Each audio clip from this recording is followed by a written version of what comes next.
si dichiara sereno, confida nella giustizia che farà il proprio corso e arriverà all'accertamento della verità. Così l'avvocato Stefania Tescaroli, difensore del neoeletto consigliere regionale di Fratelli d'Italia Fabio Benetti, accusato di attentato contro i diritti politici del cittadino.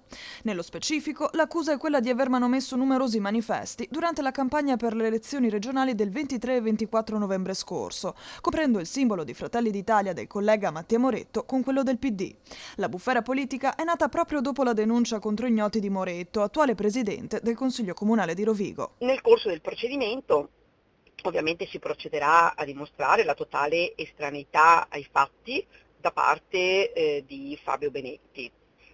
Naturalmente lo stesso, il mio cliente, provvederà a tutelare la propria immagine in tutte le competenti sedi. Sul caso indaga la Procura di Rovigo, che ha effettivamente verificato la presenza di numerosi manifesti elettorali manomessi nel capoluogo polesano e nei comuni di Adria, Ceregnano, Lendinara, Badia, Fratta, Castelmassa, Villadose e Bergantino il giorno prima del voto. Una versione diversa da quella raccontata dalla legale di Benetti. Durante la campagna elettorale è notorio, perché era già stato acquisito anche agli atti di queste indagini, che i suoi cartelloni, i manifesti pubblicitari sono stati continuamente strappati, gettati a terra, coperta la faccia, coperto il nome, quindi capisce che sono stati alterati i cartelloni pubblicitari di Fabio Benetti a più riprese. Sulla vicenda è intervenuto anche il capogruppo di Fratelli d'Italia Claudio Borgia, che a Ring ha dichiarato: Prima volta che